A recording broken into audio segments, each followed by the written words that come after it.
Hello everyone, स्वागत है एक बार फिर से आप सभी का आपके अपने YouTube channel state PCS hub में। हम सॉल्व कर रहे हैं आर ओ ए आर ओ री एग्ज़ाम के लिए हिंदी टेस्ट सीरीज, जो कि आज हमारा 67वां टेस्ट है। इसके पहले हमने 66 टेस्ट सॉल्व कर लिए हैं। इनका प्लेलिस्ट भी बन गया है चैनल पे। साथ ही इसका जो पीडीएफ है हमारे टेलीग्राम चैनल पे अपलोड होता है। टेलीग्राम चैनल का लिंक इस वीडियो के डिस्क्रिप्शन बॉक्स में हमने दिया हुआ है, वहाँ से आप टेलीग्राम ज्वाइन कर लीजिए ताकि ये पीडीएफ प्राप्त कर सकें। तो चलिए वीडियो स्टार्ट करते हैं। वीडियो स्टार्ट करने से पहले आप लोगों से रिक्वेस्ट है कि चैनल पे यदि नए हैं तो चैनल को प्लीज़ सब्सक्राइब कर लीजिए, साथ ही बेल आइकन को प्रेस कर लीजिए ताकि कोई भी वीडियो चैनल पे अपलोड हो तो सबसे पहले नोटिफिकेशन आपको प्राप्त हो। साथ ही वीडियो को लाइक एवं शेयर करना ना भूलिएगा। तो चलिए, और आप इस टेस्ट सीरीज में प्रयास करिएगा कि आपका 55 क्वेश्चन सही हो। मिनिमम आपका 55 सही होना चाहिए, मैक्सिमम आप 60 भी कर सकते हैं। तो यहाँ पे 55 क्वेश्चन आपका ज़रूर सही होना चाहिए आपको R O A R O prelims qualify करने के लिए। तो चलिए आगे बढ़ते हैं और सॉल्व करते हैं अपना ये टेस्ट सीरीज। कमेंट सेक्शन में ज़रूर बताइएगा कि आपके कितने क्वेश्चन सही हो रहे हैं। तो यहाँ पे पहला प्रश्न है कि निम्नलिखित विलोम युग्मों में से कौन सा एक अशुद्ध है? विष, सुधा, संपन्न, प्रतिपन्न, कीर्ति, अपकीर्ति, शुष्क, आर्द्र। तो कौन सा इसमें से जो ऐसा है जो कि एक अशुद्ध है? तो यहाँ पे इसका जो सही आंसर हो जाएगा, जो यहाँ पे संपन्न का प्रतिपन्न दिया हुआ है, तो संपन्न का जो सही विलोम होता है यह होता है विपन्न। विपन्न इसका सही विलोम हो जाएगा। बाकी विष का सुधा बिल्कुल सही है। विष मतलब जहर, सुधा मतलब अमृत हो जाएगा। तो विष जान लेता है जबकि अमृत जो है यह जीवन प्रदान करता है। तो यहाँ पे ए भी सही सुमेलित है। कीर्ति का कीर्ति भी बिल्कुल सही सुमेलित है और शुष्क का आर्द्र भी सही सुमेलित है। तो ये तीनों बिल्कुल सही सुमेलित हैं। जो यहाँ पे अशुद्ध है यह है ऑप्शन बी, और ऑप्शन बी का हमने सही आंसर भी देखा और प्रश्न के अकॉर्डिंग ऑप्शन बी यहाँ पे सही आंसर हो जाएगा। नेक्स्ट प्रश्न है, निम्नलिखित विलोम युग्मों में से कौन सा एक शुद्ध है? अभाव, कुभाव, अभेद, दुर्भेद, आंतरिक, अभ्यंतर, भयाक्रांत, भयशून्य। तो यहाँ पे कौन सा सही सुमेलित है? तो ऑप्शन डी में जो भयाक्रांत का भयशून्य दिया हुआ है बिल्कुल सही सुमेलित है। यहाँ पे जो है ऑप्शन डी बिल्कुल सही सुमेलित है। बाकी अभाव का जो यहाँ पे कुभाव दिया हुआ है तो अभाव का हो जाएगा सही विलोम भाव, और साथ ही अभेद्य का जो यहाँ पे दुर्भेद्य दिया हुआ है तो अभेद्य और दुर्भेद्य दोनों समानार्थी हैं। इनका जो विलोम हो जाएगा, यानी कि अभेद्य का भी विलोम और दुर्भेद्य का, दोनों का विलोम जो हो जाएगा यह हो जाएगा भेद्य। भेद्य इसका सही जो है विलोम हो जाएगा। साथ ही आंतरिक का जो यहाँ पे अभ्यंतर दिया हुआ है तो आंतरिक और अभ्यंतर दोनों का अर्थ होता है अंदर का, तो इन दोनों का जो सही विलोम हो जाएगा यह हो जाएगा बाह्य। बाह्य इसका सही विलोम हो जाएगा। तो यहाँ पे जो सही आंसर हो जाएगा, यानी कि जो शुद्ध रूप में पहले से ही सुमेलित है, यह हो जाएगा ऑप्शन डी। तो ऑप्शन डी यहाँ पे सही आंसर हो जाएगा। बाकी जो तीनों ऑप्शन थे इनका जो सही आंसर होगा सटीक वो हमने देखा। अभाव का यहाँ पे भाव हो जाएगा, भेद्य का अभेद्य का भेद्य हो जाएगा और आंतरिक का यहाँ पे बाह्य सही विलोम होगा। तो ऑप्शन डी यहाँ पे प्रश्न के अकॉर्डिंग बिल्कुल सही आंसर हो जाएगा। नेक्स्ट प्रश्न है, अपकर्ष का सही विलोम शब्द है? उपकर्ष, अनुत्कर्ष, आकर्ष या फिर उत्कर्ष। तो अपकर्ष का जो यहाँ पे सही विलोम होगा यह हो जाएगा उत्कर्ष। ऑप्शन डी में है, बिल्कुल सही आंसर होगा। नेक्स्ट प्रश्न है, निम्नलिखित विलोम युग्मों में से कौन सा एक अशुद्ध है? त्रिकुटी, भिरकुटी, सिद्ध, साधक, लिप्त, संलिप्त, भंजक, योजक। तो कौन सा यहाँ पे एक अशुद्ध है? तो इसका जो सही आंसर होगा यह हो जाएगा ऑप्शन सी। लिप्त का जो यहाँ पे संलिप्त दिया हुआ है तो लिप्त, और यहाँ पे लिप्त का जो सही विलोम होगा क्या हो जाएगा? तो लिप्त और संलिप्त का जो सही विलोम होगा यह हो जाएगा निर्लिप्त। निर्लिप्त यहाँ पे सही विलोम होगा। तो ऑप्शन सी जो है यह सही सुमेलित नहीं है, क्योंकि लिप्त या फिर संलिप्त का जो सही विलोम होगा यह हो जाएगा निर्लिप्त। बाकी त्रिकुटी का भिरकुटी बिल्कुल सही विलोम है, सिद्ध का विलोम साधक भी सही है, और भंजक का विलोम योजक भी यहाँ पे सही सुमेलित है पहले से। जो यहाँ पे सही सुमेलित नहीं है यह है ऑप्शन सी, और प्रश्न के अकॉर्डिंग यही सही आंसर हो जाएगा। नेक्स्ट प्रश्न है, अपसरण निम्नलिखित में से किसका सही विलोम शब्द है? अभिसरण, उपसरण, विसरण या फिर इनमें से कोई नहीं। तो अपसरण जो है यह किसका सही विलोम शब्द हो जाएगा? तो अपसरण का जो सही विलोम हो जाएगा यह हो जाएगा अभिसरण, जो कि ऑप्शन ए में है। तो ऑप्शन ए यहाँ पे बिल्कुल सही आंसर हो जाएगा। नेक्स्ट प्रश्न है, निम्नलिखित में से कौन सा एक सरस शब्द का सही विलोम होगा? अरस, नीरस, औरस या फिर बिरस। तो सरस का जो सही विलोम हो जाएगा यह हो जाएगा नीरस, जो कि ऑप्शन बी में है। ऑप्शन बी यहाँ पे सही आंसर हो जाएगा। नेक्स्ट प्रश्न है, पुरातन शब्द का सही विलोम है? पूर्वतन, अधुनातन, सनातन या फिर प्राचीन। तो पुरातन का जो सही विलोम हो जाएगा यह हो जाएगा अधुनातन। ऑप्शन बी में है, ऑप्शन बी यहाँ पे सही आंसर होगा। नेक्स्ट प्रश्न है, निम्नलिखित विलोम युग्मों में से कौन सा एक बेमेल है? एकाग्र, चंचल, शलील, अश्लील, काल, सुकाल, गोचर, अगोचर। तो कौन सा यहाँ पे बेमेल है? तो इसका जो सही आंसर हो जाएगा यहाँ पे काल का जो सुकाल दिया हुआ है ये यहाँ पे जो है बेमेल है। इसका जो सही आंसर होगा यहाँ पे काल या फिर सुकाल दोनों का जो सही विलोम हो जाएगा यह हो जाएगा अकाल। अकाल इसका सही विलोम हो जाएगा। तो यहाँ पे ऑप्शन सी प्रश्न के अकॉर्डिंग सही आंसर होगा। बाकी एकाग्र का चंचल बिल्कुल सही विलोम है, सलील का विलोम अश्लील होगा बिल्कुल सही है, और गोचर का विलोम अगोचर हो जाएगा। तो ऑप्शन सी यहाँ पे सही सुमेलित नहीं है, यही इसका आंसर हो जाएगा प्रश्न के अकॉर्डिंग। नेक्स्ट प्रश्न है, अवरोह शब्द विलोम है आरोह का, अवरोध का, अवरुद्ध का या फिर अवसान का। तो अवरोह शब्द जो है यह किसका विलोम हो जाएगा? तो यह हो जाएगा आरोह का विलोम। ऑप्शन ए में है, तो ऑप्शन यहाँ पे सही आंसर। नेक्स्ट प्रश्न है, निम्नलिखित में से कौन सा एक विलोम युग्म अशुद्ध है? आनंद, निरानंद, श्री गणेश इतिश्री, कीर्ति, अपकीर्ति, शित, सहित। तो कौन सा एक विलोम युग्म जो है यह अशुद्ध है? तो इसका जो सही आंसर हो जाएगा यह हो जाएगा ऑप्शन डी। सिद्ध का जो यहाँ पे सहित दिया हुआ है ये सही विलोम नहीं होगा इसका। सिद्ध का विलोम हो जाएगा आशित। आशित यहाँ पे सही विलोम होगा। तो ऑप्शन डी यहाँ पे सही आंसर हो जाएगा प्रश्न के अकॉर्डिंग। बाकी यहाँ पे आनंद का विलोम निरानंद बिल्कुल सही है, श्री गणेश का विलोम इतिश्री होता है, और कीर्ति का विलोम अपकीर्ति होता है, जबकि सिद्ध का विलोम सहित ना होकर के असित होता है। तो यहाँ पे ऑप्शन डी इसका सही आंसर होगा। नेक्स्ट प्रश्न है, निम्नलिखित में से कौन सा तद्भव शब्द है? तो यहाँ पे तद्भव शब्द पूछा गया है। तो काष्ठ, वानर और द्विगुण, ये जो तीनों शब्द हैं, तीनों ऑप्शन हैं, इनमें जो शब्द दिए गए हैं ये तीनों तत्सम हैं।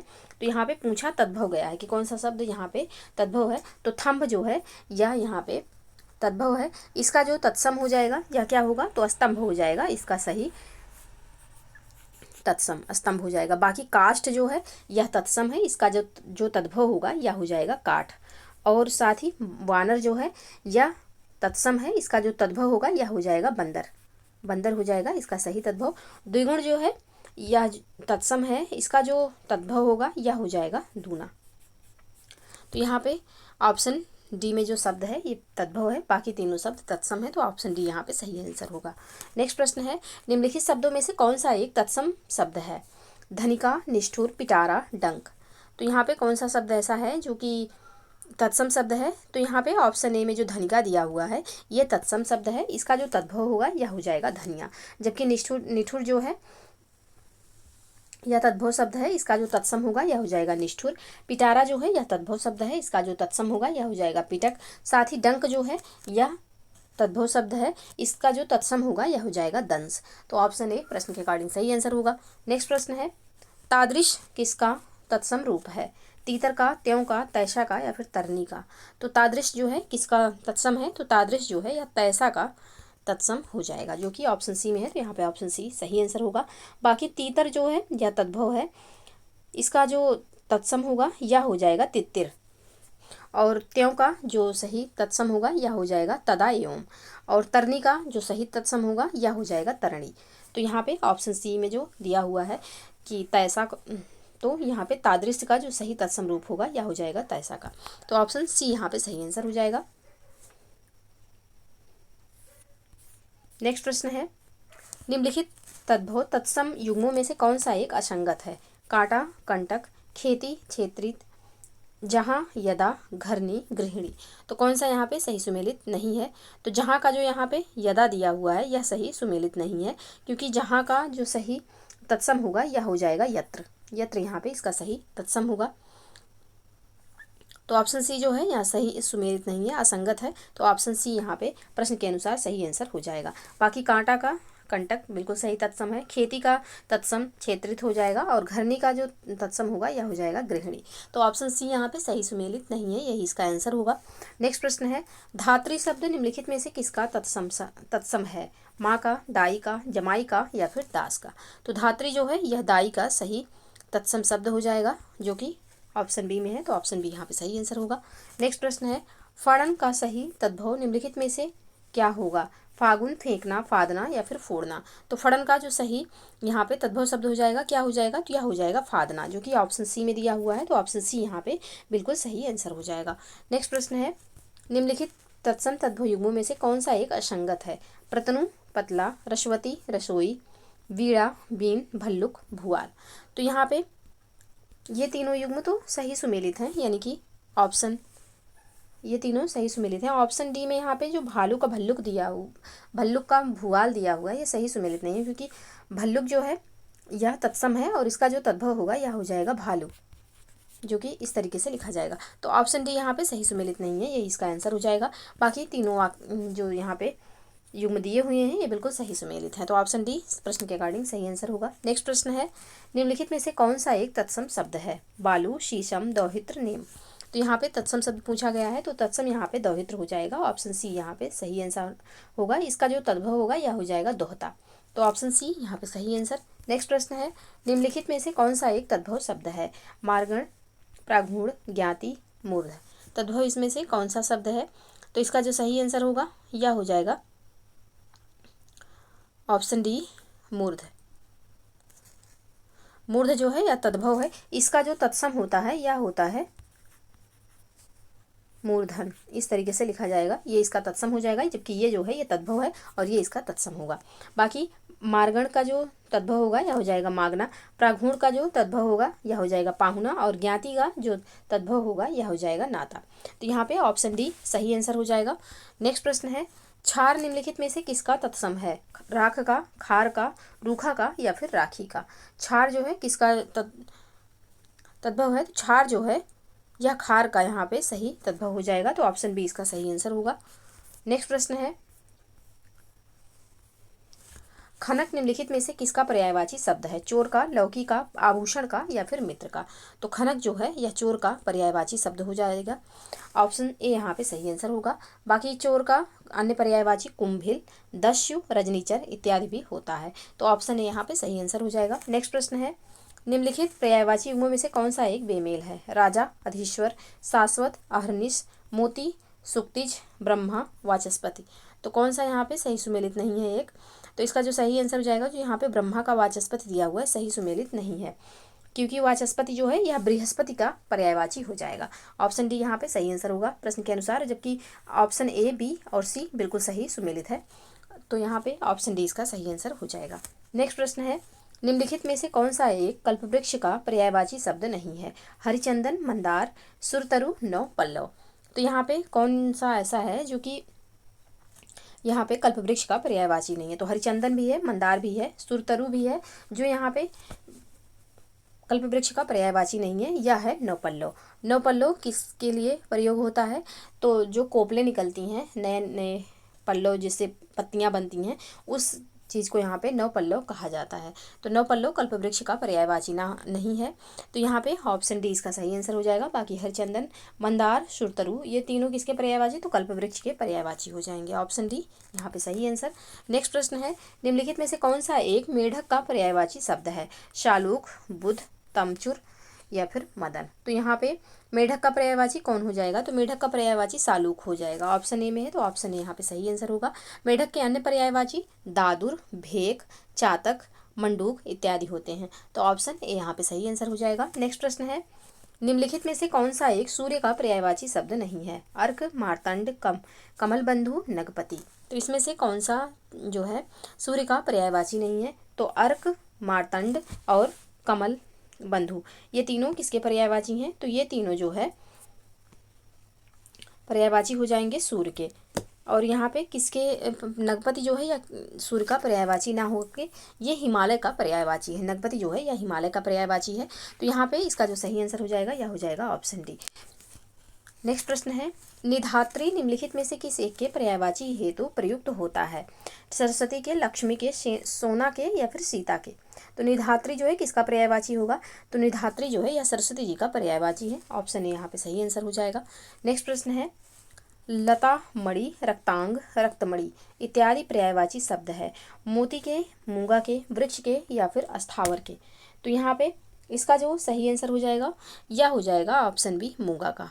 यहाँ जो लता, मणि, रक्तांग और रक्तमणि दिया हुआ है किसका पर्यायवाची है? तो ये मूंगा का पर्यायवाची हो जाएगा। तो ऑप्शन बी यहाँ पे सही आंसर होगा। नेक्स्ट प्रश्न है, निम्नलिखित में से कौन सा एक स्वर्ग का पर्यायवाची है? दौ, हरि, कलत्र, मतंग। तो यहाँ पे दौ जो है या स्वर्ग का पर्यायवाची हो जाएगा, ऑप्शन ए यहाँ पे सही आंसर होगा। जबकि हरि जो है या सिंह यानी कि शेर का पर्यायवाची हो जाएगा। और कलत्र जो है यह किसका पर्यायवाची हुआ, तो कलत्र जो है यह स्त्री का पर्यायवाची हो जाएगा। मतंग जो है यह हाथी का पर्यायवाची हो जाएगा। तो ऑप्शन यहाँ पे स्वर्ग का जो पर्यायवाची होगा यह हो जाएगा दो, जो कि ऑप्शन ए में स्थित है। तो ऑप्शन ए यहाँ पे सही आंसर होगा। नेक्स्ट प्रश्न है, लुब्धक निम्नलिखित में से किसका पर्यायवाची शब्द है? वैभव का, शिकारी का, रोष का या फिर लता का? तो लुब्धक जो है किसका पर्यायवाची है? तो लुब्धक जो है यह शिकारी का पर्यायवाची हो जाएगा। ऑप्शन बी यहाँ पे सही आंसर होगा। नेक्स्ट प्रश्न है, वृषभ भानुजा निम्नलिखित में से किसका पर्यायवाची है? राधा का, लक्ष्मी का, द्रौपदी का या फिर मीरा का? वृषभ भानुजा, तो वृषभ भानुजा जो है यह पर्यायवाची हो जाएगा राधा जी का, जो कि ऑप्शन ए में है। तो ऑप्शन ए यहाँ पे सही आंसर होगा। नेक्स्ट प्रश्न है, निम्नलिखित शब्दों में से कौन सा एक अशुद्ध है? शिवी, संन्यास, हिंग या फिर भस्मीभूत? तो यहाँ पे जो हिंग दिया हुआ है ये अशुद्ध है। इसका जो शुद्ध रूप होता है यह होता है हींग, जो कि इस तरीके से लिखा जाएगा हींग। यहाँ पे बड़ी की मात्रा रहेगी और यहाँ पे गा रहेगा पूरा, जो कि यहाँ पे सही रूप होगा हींग। तो यहाँ पे ऑप्शन सी इसका सही आंसर हो जाएगा। बाकी तीनों सब बिल्कुल शुद्ध रूप में लिखे हुए हैं। नेक्स्ट प्रश्न है, निम्नलिखित में से किस एक की वर्तनी शुद्ध है? रीत्यानुसार, स्वयंवर, पुनरुत्थान, किंवदंती? किसकी वर्तनी इसमें पहले से शुद्ध रूप में लिखी हुई है? तो ऑप्शन डी में जो किंवदंती लिखा हुआ है बिल्कुल शुद्ध रूप में लिखा हुआ है।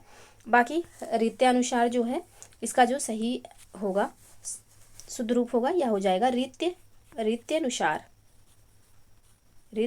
हो जाएगा। और स्वयंवर जो है स्वयंवर इस तरीके से लिखा जाएगा। साथ ही यहाँ पे पुनरुत्थान लिखा हुआ है तो पुनरुत्थान होता है, पुनरुत्थान इस तरीके से लिखा जाएगा। जो शब्द यहाँ पे पहले से शुद्ध रूप में लिखा हुआ है यह है किंवदंती। बाकी तीनों शब्द जो अशुद्ध रूप में लिखे हुए थे उनका शुद्ध रूप हमने देखा। तो यहाँ पे ऑप्शन डी इसका सही आंसर हो जाएगा। नेक्स्ट प्रश्न है, अशुद्ध वर्तनी वाला शब्द है? मंत्रीवर, द्वारका, वांछनीय, अक्षमात? कौन सा यहाँ पे अशुद्ध वर्तनी वाला शब्द है? तो अशुद्ध वर्तनी वाला शब्द जो है या मंत्रीवर जो लिखा हुआ है यही है। ऑप्शन ए यहाँ पे सही आंसर हो जाएगा, क्योंकि मंत्री में त्रा पे छोटी की मात्रा लगेगा और फिर वर यस इस तरीके से लिखा जाएगा। तो यहाँ पे बड़ी की मात्रा लगा है, इस वजह से ऑप्शन यहाँ पे गलत है। बाकी तीनों ऑप्शन में जो शब्द लिखे हुए हैं ये सही है। तो यहाँ पे अशुद्ध पूछा गया है तो ऑप्शन ए इसका सही आंसर हो जाएगा। नेक्स्ट प्रश्न है, निम्नलिखित में कौन सा एक वर्तनी की दृष्टि से अशुद्ध है? राजनैतिक, सशंकित, व्यवहारिक या फिर उपयुक्त सभी? तो वर्तनी के दृष्टिकोण से यहाँ पे सभी अशुद्ध हैं, क्योंकि राजनैतिक नहीं होता है, राजनीतिक होता है। राजनीतिक इस तरीके से लिखा जाएगा। और साथ ही सशंकित यहाँ पे जो है तो सशंकित नहीं संकित हो जाएगा इसका शुद्ध रूप। और साथ ही व्यवहारित जो यहाँ पे लिखा हुआ है तो व्यवहारित होगा इसका शुद्ध रूप। हाँ मेरी की मात्रा रहेगा और फिर तय व्यवहारित। तो यहाँ पे तीनों शब्द जो लिखे हुए हैं तीनों शब्द अशुद्ध रूप में थे, तो ऑप्शन डी यहाँ पे सही आंसर हो जाएगा। नेक्स्ट प्रश्न है, शुद्ध वर्तनी का चयन करें? श्रृंगार, तिलांजलि, बहुल्यता, संग्रहित? कौन सी वर्तनी यहाँ पे पहले से शुद्ध रूप में लिखी हुई है? तो ऑप्शन डी में जो संग्रहित लिखा हुआ है बिल्कुल शुद्ध रूप में लिखा हुआ है। बाकी श्रृंगार ये गलत रूप में है, श्रृंगार इस तरीके से लिखा जाएगा। तिलांजलि भी गलत लिखा हुआ है, क्योंकि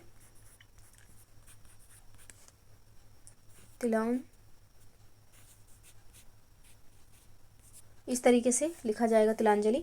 और बहुल्यता जो यहाँ पे लिखा हुआ है तो इसका जो शुद्ध रूप होगा यह हो जाएगा बाहुल्य, इस तरीके से लिखा जाएगा।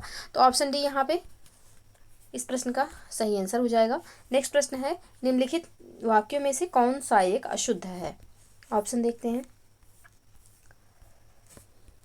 यह लोग कहाँ जा रहे हैं? दही में क्या पड़ा है? कमल का पुष्प कोमल होता है, इस वस्तु का मूल्य आंका नहीं जा सकता। तो कौन सा वाक्य ऐसा है जो कि यहाँ पे अशुद्ध रूप में लिखा हुआ है?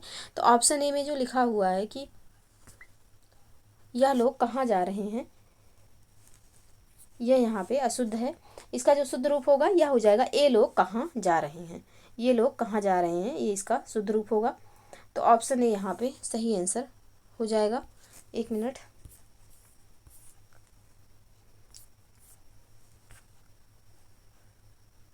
तो ऑप्शन ए यहाँ पे अशुद्ध रूप में है। बाकी तीनों वाक्य जो लिखे हुए हैं बिल्कुल शुद्ध रूप में है। ऑप्शन ए यहाँ पे सही आंसर हो जाएगा प्रश्न के अनुसार। नेक्स्ट प्रश्न है, निम्नलिखित में से कौन सा एक वाक्य शुद्ध है? तुम अपने मत का स्पष्टीकरण करो, तुम्हें स्मरण दिलाना चाहिए, वह मुझसे सभीत है, या फिर ऑप्शन डी में लिखा हुआ है कि इस समस्या का निराकरण क्या हो सकता है। तो कौन सा वाक्य यहाँ पे शुद्ध है? तो इसका जो सही आंसर हो जाएगा यह हो जाएगा ऑप्शन डी। इस समस्या का निराकरण क्या हो सकता है, ये वाक्य यहाँ पे पहले से शुद्ध रूप में लिखा हुआ है। जबकि ऑप्शन ए में जो वाक्य लिखा हुआ है कि तुम अपने मत का स्पष्टीकरण करो, इसका जो शुद्ध रूप होगा यह हो जाएगा कि तुम अपना मत स्पष्ट करो। ऑप्शन बी में जो वाक्य है कि तुम्हें स्मरण दिलाना चाहिए, तो इसका जो शुद्ध रूप होगा यह हो जाएगा कि तुम्हें स्मरण कराना चाहिए। और वह मुझे सभीत है, वह मुझसे सभीत है, इसका जो शुद्ध रूप होगा यह हो जाएगा कि वह मुझसे भयभीत है। तो यहाँ पे जो वाक्य पहले से शुद्ध रूप में है वह है ऑप्शन डी और यही इसका आंसर होगा। नेक्स्ट प्रश्न है, निम्नलिखित वाक्यों में से कौन सा एक अशुद्ध है? यह भोजन 10 आदमियों के लिए है, घी बहुत अच्छा नहीं है, शेर को देखकर उसके प्राण सूख गए, दुष्यंत शकुंतला के सौंदर्य से आकर्षित हो गए। तो कौन सा वाक्य ऐसा है जो कि यहाँ पे अशुद्ध है? तो ऑप्शन ए में जो यहाँ पे लिखा हुआ है कि यह भोजन 10 आदमी के लिए है, इसका जो यहाँ पे शुद्ध रूप हो जाएगा यह हो जाएगा कि यह भोजन 10 आदमियों के लिए है। तो यहाँ पे आदमी के स्थान पर आदमी होना चाहिए था, तो ये वाक्य जो है अशुद्ध है, यही इसका आंसर हो जाएगा। बाकी ये तीनों वाक्य बिल्कुल शुद्ध रूप में लिखे गए हैं। नेक्स्ट प्रश्न है, निम्नलिखित वाक्यों में से कौन सा एक शुद्ध है? मेरे कार्यालय में केवल एक चपरासी है, गोदान प्रेमचंद का एक श्रेष्ठ उपन्यास है, पर्वत का शिखर ऊंचा है, उपयुक्त सभी। तो वाक्य यहाँ पे शुद्ध पूछा गया है, तो इसमें जो सभी वाक्य दिए हुए हैं, तीनों वाक्य जो ऊपर दिए हुए हैं ऑप्शन में, तीनों ऑप्शन बिल्कुल शुद्ध रूप में लिखे हुए हैं, तो ऑप्शन डी इसका सही आंसर हो जाएगा। नेक्स्ट प्रश्न है, निम्नलिखित वाक्यों में से कौन सा एक अशुद्ध है? पूज्य या फिर पूजनीय पिताजी को नमस्कार कहना, वहाँ भारी भीड़ जमा थी, सब चली चला का मेला है, इनमें से कोई नहीं। तो इनमें से कौन सा वाक्य जो है अशुद्ध है? तो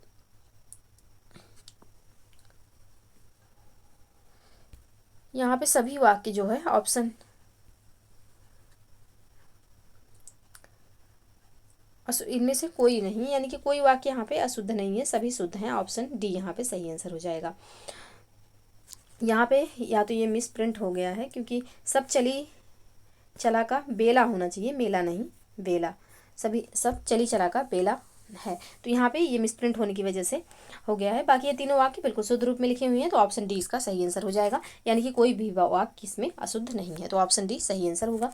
नेक्स्ट प्रश्न है, निम्नलिखित में से कौन सा एक प्रत्यय विधि द्वारा निर्मित विशेषण नहीं है? तो कौन सा इसमें से ऐसा है जो कि प्रत्यय विधि द्वारा निर्मित विशेषण नहीं है? तो इसका जो सही आंसर हो जाएगा यह हो जाएगा आराध्य। आराध्य जो है, आराधना एक विशेष शब्द है, इसका विशेषण आराध्य होता है, तो ऑप्शन डी यहाँ पे सही आंसर हो जाएगा। बाकी धनवान, जातीय और मौखिक जो है ये यहाँ पे विशेष हैं, तो ऑप्शन डी यहाँ पे सही आंसर होगा। नेक्स्ट प्रश्न है, निम्नलिखित में से कौन सा एक शब्द विशेषण नहीं है? क्षम्य, वायव्य, तृप्त, दंपत्ति। तो यहाँ पे जो विशेषण नहीं है यह है दंपत्ति। दंपत्ति जो है यह विशेषण ना होकर के विशेष है, इसका जो सही विशेषण होगा यह हो जाएगा दाम्पत्य।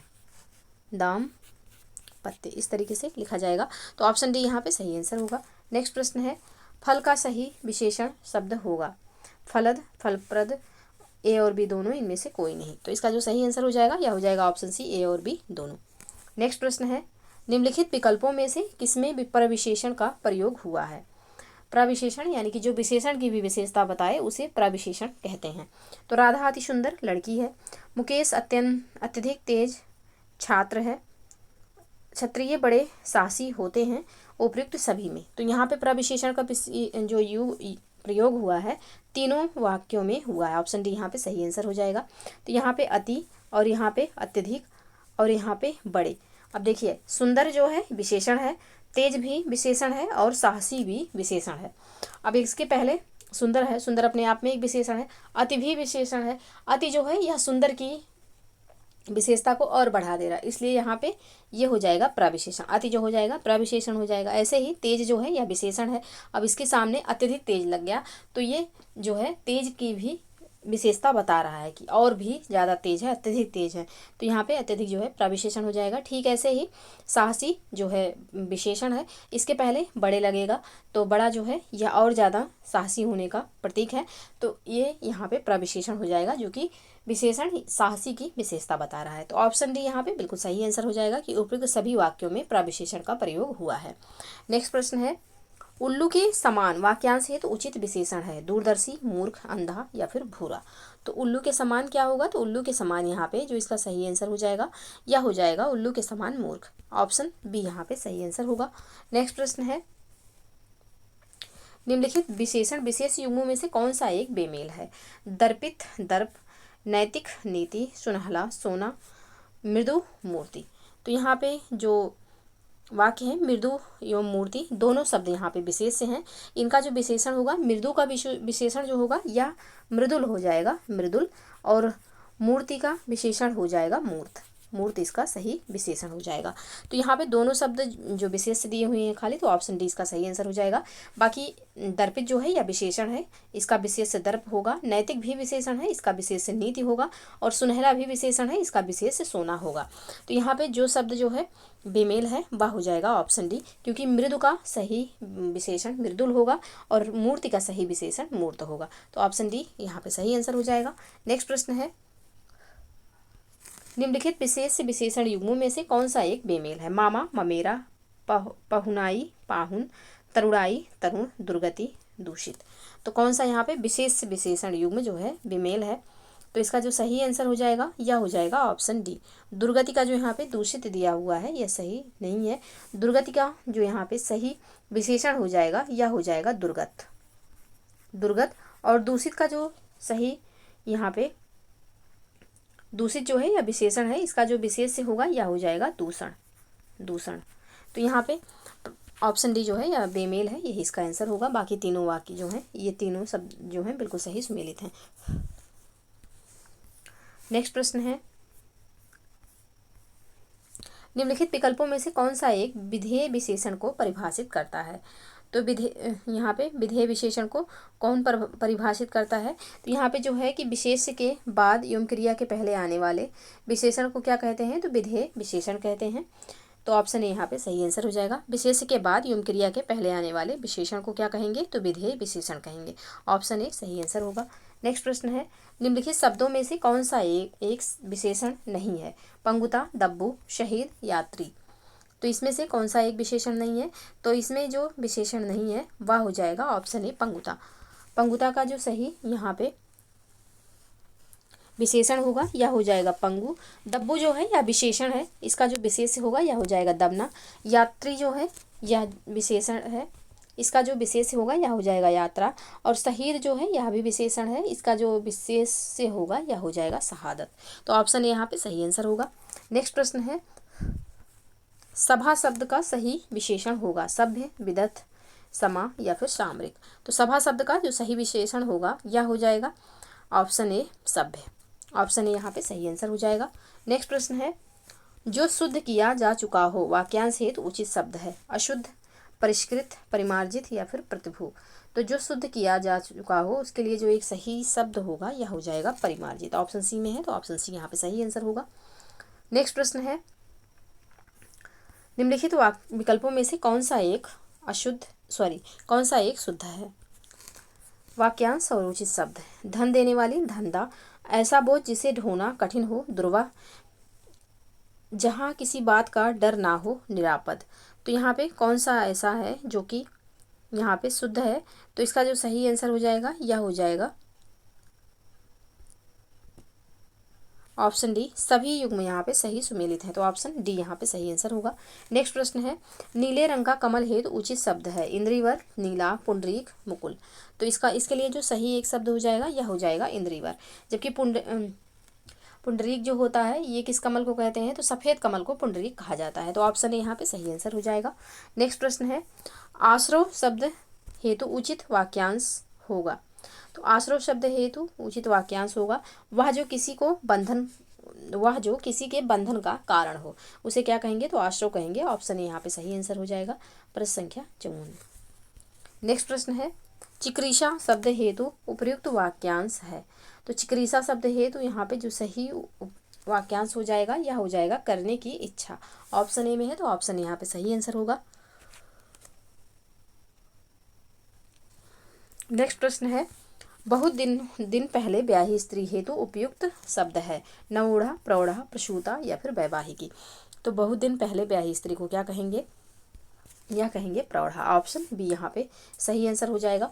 और नवोढ़ा तो जिसकी शादी अभी हाल ही में हुई हो उसे नवोढ़ा कहेंगे। और प्रसूता तो जो जिसने बच्चे अभी हाल ही में बच्चे को जन्म दिया हो उसे क्या कहेंगे, तो प्रसूता कहेंगे। बाकी यहाँ पे बहुत दिन पहले ब्याही स्त्री को क्या कहेंगे, तो प्रौढ़ा कहेंगे। ऑप्शन बी यहाँ पे सही आंसर हो जाएगा। नेक्स्ट प्रश्न है, शरण में आया हुआ वाक्यांश हेतु उचित शब्द है। आगे बढ़ते हैं, इसका ऑप्शन देखते हैं। तो शरण में आया हुआ, शरण में आया हुआ के लिए एक शब्द क्या होगा, शरणागत, शरणार्थी, आगंतुक या फिर सभी। तो इसका जो सही आंसर हो जाएगा यह हो जाएगा ऑप्शन ए शरणागत। शरण में आया हुआ के लिए एक शब्द शरणागत होगा, जबकि वह जो किसी की या किसी स्थान में शरण चाहता हो उसे शरणार्थी कहते हैं। तो ऑप्शन ए यहाँ पे सही आंसर हो जाएगा। नेक्स्ट प्रश्न है, सेना का वह भाग जो सबसे आगे रहता है उसे कहते हैं अग्रसैनिक, हरावल, सरसिज या फिर हुज्जती। तो जो सेना का जो भाग सबसे आगे रहता है उसे क्या कहते हैं, तो उसे हरावल कहते हैं। ऑप्शन बी यहाँ पे सही आंसर हो जाएगा। नेक्स्ट प्रश्न है, निम्नलिखित में से कौन सा एक बेमेल है, जिसने पूर्ण काम हेतु प्राण दिए हों, हुतात्मा, मांस से युक्त, सामिस, कानून द्वारा प्राप्त, विधि प्रदत्त, हमेशा घूमते रहने वाला प्रवासी। तो यहाँ पे जो ऑप्शन डी में दिया हुआ है कि हमेशा घूमते रहने वाला प्रवासी, ये गलत है। हमेशा घूमने वाला क्या क्या कहलाता है, तो यायावर कहा जाता है, जो हमेशा घूमता रहता है। और प्रवासी उसे कहते हैं जो एक देश से दूसरे देश में अपने उद्योग धंधे के लिए जाते हैं, नौकरी पेशे के लिए जाते हैं, उसे क्या कहते हैं, तो उसे प्रवासी कहते हैं। जबकि हमेशा घूमते रहने वाले के लिए एक शब्द जो हो जाएगा क्या हो जाएगा, तो ये यायावर हो जाएगा। तो ऑप्शन डी यहाँ पे सही सुमेलित नहीं है, यही इसका आंसर हो जाएगा। बाकी तीनों ऑप्शन सही सुमेलित हैं। नेक्स्ट प्रश्न है, दूसरों के हित की इच्छा हेतु उपयुक्त शब्द है हितैषणा, हितैषी, मितव्ययी या फिर व्यवहार कुशल। तो दूसरों के हित की इच्छा के लिए जो एक सही शब्द हो जाएगा यह हो जाएगा हितैषणा। ऑप्शन ए में है, तो ऑप्शन ए यहाँ पे सही आंसर होगा। तो ये 60 प्रश्न थे। आई होप कि आप लोगों को वीडियो पसंद आए। वीडियो पसंद आए लाइक एवं शेयर करना ना भूलिएगा। साथ ही कमेंट सेक्शन में जरूर बताइएगा कि आपके कितने क्वेश्चन सही हो रहे हैं। आइए हाँ, तो जानते हैं अपने घटना चक्र पूर्वावलोकन के बारे में। तो ये हम टेलीग्राम पे क्विज चल रही है, RO PYQ क्विज सीरीज, जो कि यहाँ पे 26 फरवरी से ये स्टार्ट है। रोज़ शाम जो है 7 बजे क्विज अपलोड की जाती है। साथ ही इसकी जो फीस है ये 100 रुपीज़ रखी गई है। और आपको यहाँ पे कोई भी कन्फ्यूजन होता है इस सीरीज़ में, यानी कि क्वेश्चन जो PYQ आपको कराया जाता है, इसमें यदि कोई कन्फ्यूजन होता है, कोई डाउट होता है, तो आपको गाइड किया जाता है। साथ ही यहाँ पे ये भी बताया जाता है कि आप GS में कितने क्वेश्चन करें कि सेफ आप स्कोर कर पाएँ, यानी कि PT आप क्वालिफाई कर पाएँ। तो एक बेहतरीन गाइडेंस के साथ ही यहाँ पे इम्पॉर्टेंट सब्जेक्ट, इम्पॉर्टेंट टॉपिक, इन सब के बारे में बताया जाता है। तो आप यदि ज्वाइन करना चाहते हैं तो इस वीडियो के डिस्क्रिप्शन बॉक्स में हमने टेलीग्राम का लिंक दिया हुआ है, वहाँ से आप इस क्विज को ज्वाइन कर सकते हैं। तो आज के लिए बस इतना ही, मिलते हैं नेक्स्ट वीडियो में। तब तक के लिए आप लोग पढ़ते रहिए, स्वस्थ रहिए। जय हिंद, जय भारत।